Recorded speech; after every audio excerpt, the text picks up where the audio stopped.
நிலைமை. 5 ஏக்கருக்கு குறைவாக நிலம் வைத்திருக்கிற விவசாயிகளுக்கு 75,000 கடன் தள்ளுபடி. 5 ஏக்கருக்கு 5 ஏக்கர்ல 75,000 மேல 1 ரூபாய் 75,000 1 ரூபாய் இருந்தாலும் அந்த விவசாயிகளுக்கு 35,000 தான் கடன் தள்ளுபடி. 75,000 ரூபாய்க்கு மேல யார் கடன் பெற்றிருந்தாலும் சரி, அது சிறு குறு விவசாயம் இருந்தாலும் சரி, பெரு விவசாயம் இருந்தாலும் சரி, இன்றைக்கு கூட்டுறவு சங்கத்தில் வாங்கி பயிர் கடனுக்கு வெறும் 35,000 தான் தள்ளுபடி. எந்த விதத்துல நியாயம்? சிந்திச்சு பாருங்க. ஆனா தேர்தல் நேரத்தில் கொடுக்கப்பட்ட வாக்குறுதியை நிறைவேற்ற வேண்டும் என்பதுதான் இன்றைக்கு விவசாயிகளுடைய கோரிக்கை. அனைத்து இந்திய அண்ணா திராவிட முன்னேற்ற கழகத்துடைய நிலைப்பாடு அது. ஆகவே நீங்க தொடக்க வேளாண் கூட்டுறவு சங்கத்தில் வாங்கிய பயிர்க்கடன் முழுவதும் தள்ளுபடி செய்ய முடியவில்லை என்றாலும் 2026 சட்டமன்ற தேர்தலின் போது விவசாயிகளுக்கு கொடுக்கப்பட்ட வாக்குறுதி சிறு குறு விவசாயிகளுக்கு கடன் பயிர்க்கடன் முழுவதும் தள்ளுபடி செய்யுங்க. 5 ஏக்கருக்கு மேல் கடன் பெற்ற விவசாயிகளுக்கு பாதியாவது அவர்கள் வாங்கிய கடன் இருந்து தள்ளுபடி செய்ய உங்களுடைய வாக்குறுதியாவது நிறைவேற்றித்தாங்க. இதுதான் விவசாயிகள் கேட்கின்ற, இந்த அரசுக்கு கேட்கின்ற கேள்வி. இதை இந்த அரசு செயல்படுத்தும் என்று நம்புகிறோம். செயல்படாவிட்டால் நிச்சயமாக விவசாயிகள் உங்களுக்கு எதிர்காலத்தில் தக்க பதிலடி கொடுப்பார்கள். கொடுப்பீங்களா? நல்ல சத்தமா சொல்லுங்க. கோட்டையில் இருக்கிற முதலமைச்சர் காலி கேட்கணும். இங்கே விவசாயிகள் வெயிலே காய்ந்து கொண்டிருக்கின்றோம். ஆனால் இன்றைக்கு ஆடம்பரமாக வாழ்ந்து கொண்டிருக்கின்ற முதலமைச்சர் திரு ஜோசப் விஜய் அவர்கள் அறைய மாத்திட்டு இருக்கார். ஏங்க நாட்டில் இவ்வளவு பிரச்சனை, நவீன அறை வேணுமா? ஏன் அவர் இருக்கிற ரூம் பத்தாதா? அந்த அறையில பேர் அண்ணா அவர்கள் இருந்தாங்க.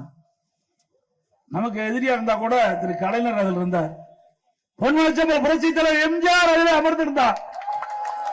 அம்மா இருந்தாங்க. அம்மாவுக்கு பிறகு உங்களால் எனக்கு அந்த வாய்ப்பு கிடைத்து அந்த அறையில நான் முதலமைச்சரா பணியாற்றினேன்.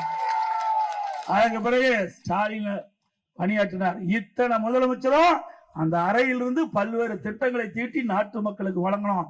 இப்போ இவருக்கு அறைதான் முக்கியம், மக்கள் முக்கியம் இல்ல. இவரெல்லாம் அந்த ரூம் நவீனமா இருக்கணுமா? இங்க இருக்கிற விவசாயி சோத்துக்கு வழி இல்லாம திண்டாடி கொண்டிருக்கிறாங்க.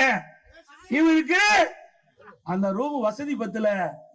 ஏன்னா ஒரு நடிகர் அப்படித்தான் இருப்பார். வேற தளபதி என்ன பண்றது? தலையெழுத்து. ராத்திரி பகலா உழைக்கின்ற விவசாயி பத்தி கவலை இல்ல. இரவென்று பகலரும் பாராமல் வெயிலையும் மழையும் பொருட்படுத்தாமல் ரத்தத்தை வீரையாக மண்ணிலே சிந்தி உழைக்கின்ற விவசாயி தொழிலாளி பற்றி கவலைப்படாத முதலமைச்சர் முதலமைச்சர் திரு விஜய் அவர்கள். ஆகவே நீங்க எப்படி வேணாலும் வாழுங்க, வேண்டான்னு சொல்ல. விவசாயிகளை வஞ்சிக்காதுங்க. விவசாயிய கோரிக்கை ஏற்று அவர்கள் தொடக்க வேளாண் கூட்டுறவு வங்கி வாங்கிய கடனை தள்ளுபடி செய்யுங்கள் என்று நாங்கள் கோரிக்கை வைக்கிறோம். அதோட இன்னொன்று, இன்னைக்கு அதிமுக ஆட்சி இருக்கின்ற பொழுதுதான் சட்ட போராட்டம் நடத்தணும்.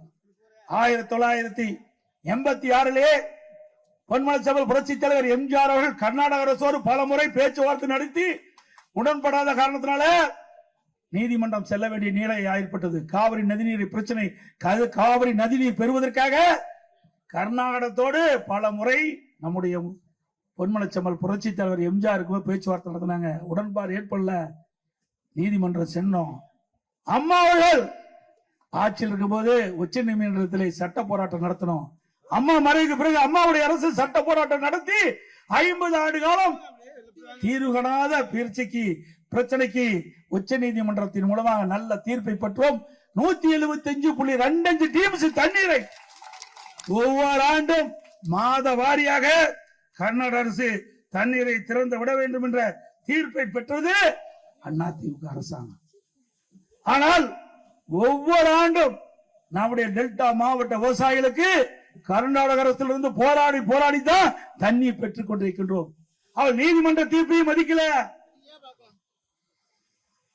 ஆனால் இப்போ இருக்கின்ற முதலமைச்சர் கர்நாடகத்தில் போய் பேச்சுவார்த்தை நடத்துறார்.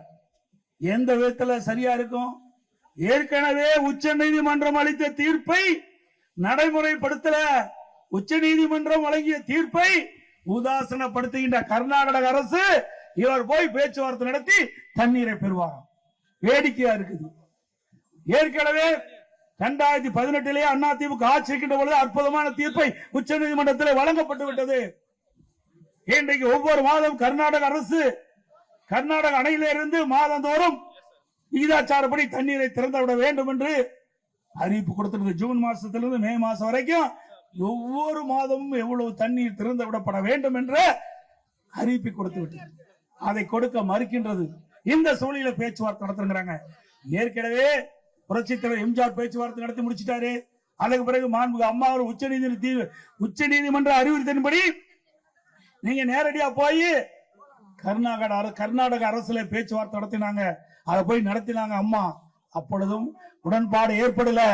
இப்படி இந்த வரலாறு தெரியாத இன்றைக்கு முதலமைச்சர் உச்ச நீதிமன்ற தீர்ப்பையும் மதிக்காம நம்முடைய முன்னாள் முதலமைச்சர்கள் பல காலகட்டத்திலே பேச்சுவார்த்தை நடத்தி உடன்பாடு ஏற்பாடு இந்த சூழ்நிலையில இப்ப போய் பேச்சுவார்த்தை நடத்தினா அது நடக்குமா? காலம் தாழ்த்துகின்ற நிலை. இன்றைக்கு இந்த ஆட்சி பொறுப்பேற்றவுடன் ஜூன் மாசமே கர்நாடக அரசுக்கு வேண்டுகோள் வச்சிருக்கணும். நமக்கு கிடைக்க வேண்டிய பங்கு நீர் 9.19 டீம் தண்ணீரை திறக்க வேண்டும். அப்படி கேட்டிருந்தா பரவாயில்ல, கிடைக்கல உடனே உச்ச நீதிமன்றம் போயிருக்கலாம். ஆனா இப்போ காலம் தாழ்த்தி உச்ச நீதிமன்றம் போறாங்க. என்ன வேடிக்கையா இருக்குது. நாங்கள் கோரிக்கை வச்சோம். இன்றைக்கு தமிழகத்தில் இருக்கிற அனைத்து கட்சி கூட்டத்தை கூட்டுங்க. அந்த அனைத்து கட்சி தலைவர்கள் தங்களுடைய கருத்துக்களை தெரிவிப்பார்கள். அதுபோல டெல்டா மாவட்டத்தில் இருக்கின்ற முக்கிய விவசாய பிரதிநிதிகளை அழைத்து பேசுங்க, கருத்துக்களை கேளுங்க.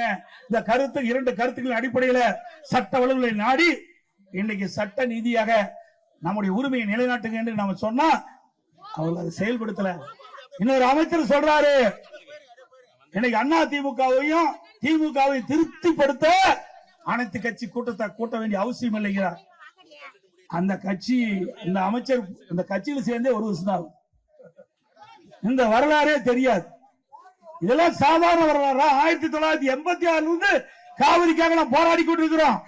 1 நாள் 2 நாள் இல்ல, 50 ஆண்டு காலம் நம்ம காவிரிக்கு தண்ணீர் பெறுவதற்கு போராடிட்டு இருக்கிறோம். மாண்புமிகு அம்மா அவர்கள் 4 நாட்கள் உண்ணாவிரதம் இருந்தாங்க. 4 நாட்கள் உண்ணாவிரதம் இருந்தாங்க. இதையெல்லாம் சரித்திரம். இதே தஞ்சை மாவட்டத்தில் தஞ்சாவூர்ல இன்றைக்கு நடுவர் மன்ற தீர்ப்பை அரசியல் வெளியிட்ட போது இங்க வந்து அம்மா உரையாற்றி சென்றாங்க. பொன்னின் செல்வி என்ற பட்டத்தையும் நம்முடைய விவசாய பிரதிநிதி மக்கள் அம்மாவுக்கு கொடுத்தாங்க. இதெல்லாம் வரலாறு. இந்த காவிரி நீரை பெறுவதற்காக நம்முடைய தலைவர்கள் போராடினாங்க. அதுக்கு பிறகு நாம் போராடி கொண்டிருக்கிறோம். அந்த வரலாறு தெரியாத கட்சி ஆரம்பிச்சு 3 வருஷம் தான் ஆகுது. எதுவுமே தெரியாம எடுத்தேன் கவிழ்த்தேன் என்று இந்த காவிரி பிரச்சனை இருப்பது தவறு. இன்றைக்கு அது மட்டுமல்ல, உச்ச நீதிமன்றம் தீர்ப்பு கொடுத்து விட்டது. 177.25 டிஎம்சி வருஷத்துக்கு கொடுக்க வேண்டும் கர்நாடக அரசு. ஆனா மத்தியில் இருக்கின்ற பாரதிய ஜனதா அரசு அதை நடைமுறைப்படுத்த காலதாமதம் செஞ்சது. அப்ப நம்ம கூட்டணியில் இடம் பெற்றிருந்தோம். நம்ம அண்ணா திமுக பாரதிய ஜனதாவோட கூட்டணியில் இருந்தோம். அப்ப கூட நாம அதை பொருட்படுத்தல. தமிழ்நாட்டுடைய மக்களுடைய நலன் கருதி, நம்முடைய விவசாய பிரதிநிதி மக்களுடைய நலன் கருதி, குறிப்பா டெல்டா மாவட்ட விவசாயிகளுடைய நலன் கருதி நம்முடைய 37 நாடாளுமன்றத்திலே தொடர்ந்து அழுத்தம் கொடுத்து 22 நாட்கள் நம்முடைய இந்திய நாடாளுமன்றத்தை ஒத்தி வைத்த கட்சி அதிமுக. இது அதிமுக கட்சி செய்த சாதனை.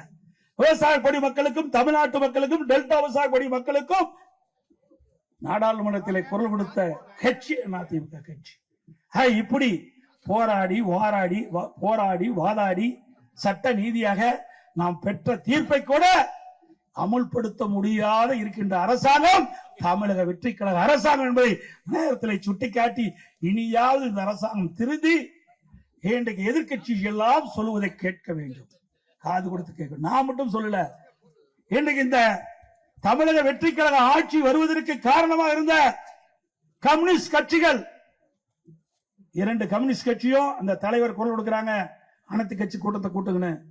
விடுதலை சிறுத்தை கட்சி அந்த தலைவர் குரல் கொடுக்கிறார், அனைத்து கட்சி தலைவர் கூட்டத்தை கூட்டு காவிரி நதி பிரச்சனை பேசுறதுக்கு எதுவுமே காதுல போடல. கூட்டணி கட்சி தலைவருக்கே மதிக்காத முதலமைச்சர் திரு விஜய் அவர்கள் என்பதை இந்த நேரத்தில் தெரிவித்து,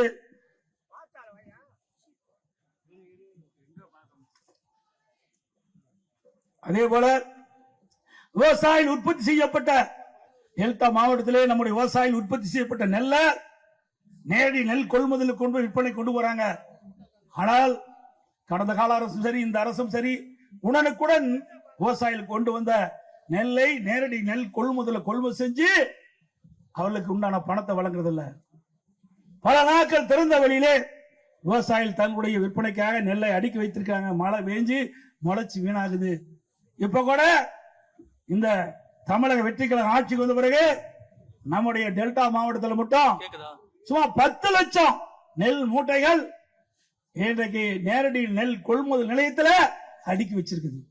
அந்த நெல் கிழங்குக்கு கொண்டு போய் அங்கிருந்து அரவை கொண்டு போனாதான் விவசாயிகள் உற்பத்தி செய்யப்பட்ட இன்னும் 10 லட்சம் மூட்டை விவசாயிகளிடத்தில் விற்பனைக்காக காத்திருக்கிறாங்க. அந்த நெல்லை கொண்டு போய் நேரடி கொள்முதலில் விற்பனை செய்ய முடியும். அதையும் இந்த அரசு உடனடியாக செயல்படுத்த வேண்டும். ஏன்னா இந்த அரசுக்கு ஒண்ணுமே தெரியாது, விவசாயிகளை பத்தியும் தெரியாது, நேரடி கொள்முதலத்தை பத்தியும் தெரியாது. நீங்க ஒரு அமைச்சர் வந்தாரு, பார்த்தாரு, போயிட்டார், அவரால் முடிஞ்சு போச்சு. நேரடி நெல் கொள்முதல் நிலையங்கள் இருக்கின்ற அந்த நெல்லை உடனுக்குடன் அந்த கிடங்கு கொண்டு போகணும். கிடங்கில் இருந்து உடனடியாக அரவை ஆலை கொண்டு போகணும். அப்பதான் விவசாயிகள் உற்பத்தி செய்யப்பட்ட அந்த நெல்லை மீண்டும் விற்பனை கொண்டு போக முடியும். அதை உடனடியாக செயல்படுத்த வேண்டும் என்ற நேரத்தில் கேட்டு, அதே போல இன்றைக்கு குறுவை சாகுபடி செய்து வறட்சி நிலத்தடி நீர் இல்லாம காய்ந்து போய் பாதிக்கப்பட்டிருந்த விவசாயிகளுக்கு உடனடியாக இந்த தமிழக வெற்றி கழக அரசு ஏக்கருக்கு 25,000 ரூபாய் நிவாரண உதவி வழங்க வேண்டும் என்ற கோரிக்கை வைத்து, அதே போல மேகதாது அந்த அணை கட்ட கர்நாடக அரசு முயற்சி செய்து கொண்டிருக்கிறது. அதை தடுத்துவதற்கு உண்டான முழு முயற்சியும் இந்த தமிழக வெற்றி கழக அரசு எடுக்க வேண்டும் என்று இந்த நேரத்திலே வற்புறுத்துகிறேன். அது மட்டுமல்ல, இப்ப சம்பா சாகுபடி செய்ய வேணும். இந்த சம்பா சாகுபடி செய்வதற்கு இன்றைக்கு அங்க கர்நாடகத்தில் இருக்கிற அணைகள் நிரம்பி விட்டன. இன்னைக்கு உபரி நீர் தான் திறந்து விட்டுருக்கிறான். கபினில நீர் நிரம்பி போச்சு, தண்ணி தேக்க முடியாது. தண்ணி தேக்கினா அணை உடைஞ்சிரும். அதனாலதான் கபினி அணையில நீர் அணை நிரம்பி அந்த உபரி நீர் தான் மேட்டுக்கு வந்துகிட்டு இருக்குது. நமக்கு மாதந்தோறும் கிடைக்க வேண்டிய நீரை கர்நாடக அரசு திறக்கப்படல.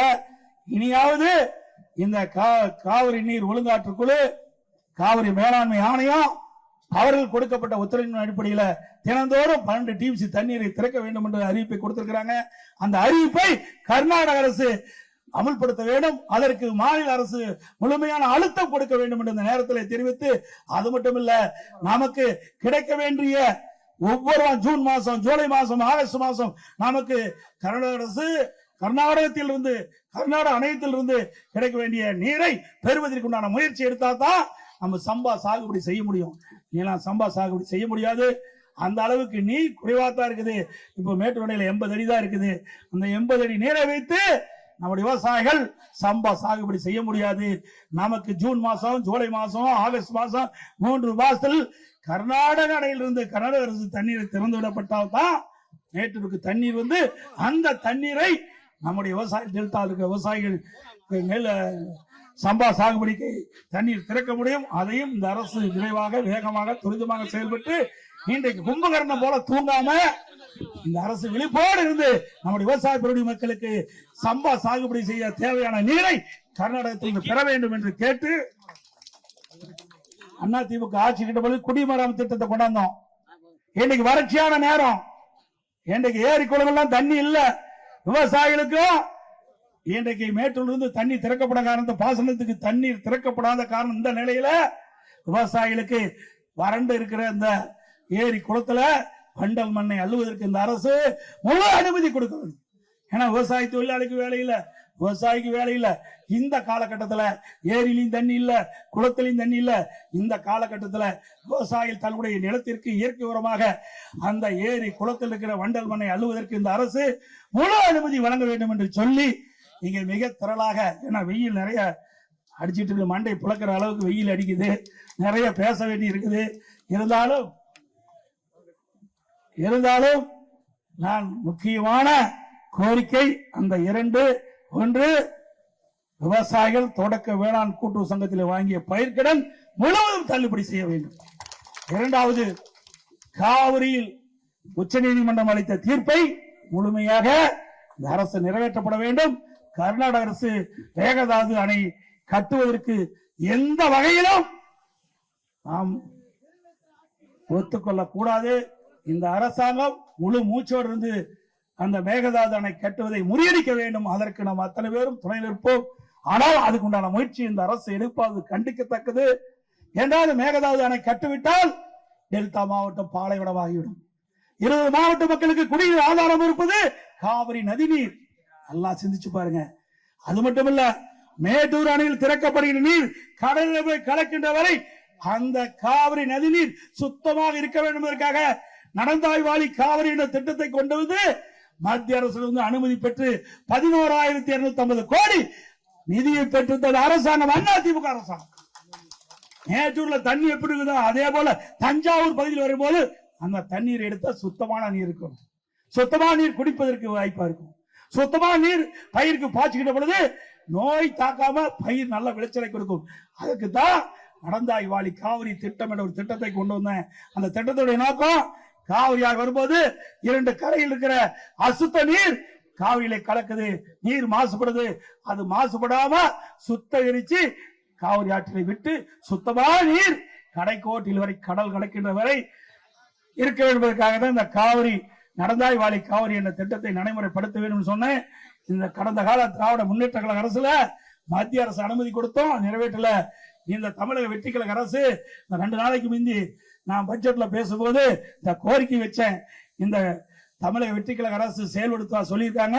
செயல்படுத்தினா விவசாயிகளுக்கு நல்லது, செயல்படுத்தினா அதிமுக ஆட்சிக்கு வந்த பிறகு இந்த திட்டத்தை செயல்படுத்துவோம் என்று சொல்லி வாய்ப்புக்கு நன்றி கூறி விடைபெறுகின்றேன். நன்றி.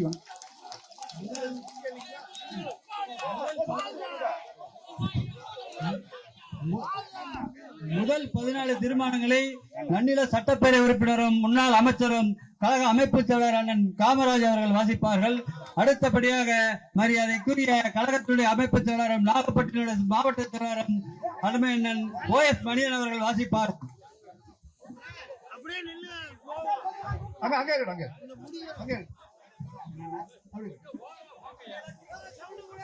அனைத்து இந்திய அண்ணா திராவிட முன்னேற்ற கழகத்துடைய பொதுச் செயலாளர், அனைத்து இந்திய அண்ணா நம்ம எல்லாம் வழிநடத்துகிற வாழ்விக்கிற தலைவர், காவிரி டெல்டா பகுதியை பாதுகாக்கப்பட்ட வேளாண்மை மண்டலமாக அறிவித்து நம்மை பாதுகாத்த தலைவர் நம்முடைய அருமைக்குரிய எடப்பாடி அவர்கள் உடனடியாக பயிர்க்கடனை தள்ளுபடி செய்ய வேண்டும், காவிரி தண்ணீர் பிரச்சனையில உரிய முடிவெடுக்க வேண்டும் என்பதை வலியுறுத்தி நம்முடைய டெல்டா மாவட்டத்திற்கு ஆர்ப்பாட்டத்துக்கு வந்த டெல்டா மாவட்டங்களின் சார்பில் நன்றியோடு வணங்கி கோஷங்கள் எழுப்புகிறேன். அப்படியே வாங்கி சொல்ல வேண்டும் என்று அன்போடு கேட்டுக்கொள்கிறேன். அனைத்து இந்திய அண்ணா திராவிட முன்னேற்ற கழகம், அனைத்து இந்திய அண்ணா திராவிட முன்னேற்ற கழகம், அனைத்து இந்திய அண்ணா திராவிட முன்னேற்ற கழகம் வாழ்க. புரட்சி தலைவர் எம்ஜிஆர் வாழ்க. புரட்சி தலைவர் எம்ஜிஆர் வாழ்க. புரட்சி தலைவர் எம்ஜிஆர் வாழ்க. புரட்சி தலைவர் அம்மா வாழ்க. புரட்சி தலைவர் அம்மா வாழ்க. புரட்சி தலைவர் அம்மா வாழ்க. புரட்சி தமிழ் எடப்பாடியார் வாழ்க. அண்ணன் எடப்பாடியார், அண்ணன் எடப்பாடியார் வாழ்க. கண்டிக்கிறோம், கண்டிக்கிறோம், கண்டிக்கிறோம், கண்டிக்கிறோம். தாவேக அரசை கண்டிக்கிறோம், தாவேக அரசை கண்டிக்கிறோம். குதிரை பேர் அரசாங்கத்தை, குதிரை பேர் அரசாங்கத்தை கண்டிக்கிறோம், கண்டிக்கிறோம், கண்டிக்கிறோம், கண்டிக்கிறோம். கொடுத்த வாக்குறுதிகளை, கொடுத்த வாக்குறுதிகளை நிறைவேற்றாமல், நிறைவேற்றாத மக்களை ஏமாற்றி வரும் முதலமைச்சரின் பொய்க்கால் குதிரை அரசை, பொய்க்கால் குதிரை அரசை கண்டிக்கிறோம், கண்டிக்கிறோம், கண்டிக்கிறோம், கண்டிக்கிறோம். ரத்து செய், ரத்து செய், ரத்து செய், ரத்து செய். விவசாய கடன் ரத்து செய், விவசாய கடனை ரத்து செய், ரத்து செய், ரத்து செய், விவசாய கடன் ரத்து செய். கூட்டுறவு வங்கிகளில் விவசாயிகள் பெற்ற மொத்த கொள்ளையும் ரத்து செய். என்னாச்சு 5 ஏக்கருக்கும் குறைவாக நிலம் வைத்திருக்கும் விவசாயிகள் வாங்கிய கடன் ரத்து செய்யப்படும் என்ற தேர்தல் வாக்குறுதிகள் என்னாச்சு பொய்க்கால் குதிரை அரசு பொம்மை முதலமைச்சரே விவசாயிகளை ஏமாற்றாதே விவசாயிகளை தொழிலாளர்களை ஏமாற்றாதே விவசாய தொழிலாளர்களை ஏமாற்றாதே. ரத்து செய். விவசாயிகள் வங்கிகளில் வாங்கிய மொத்த கடனையும் ரத்து செய்.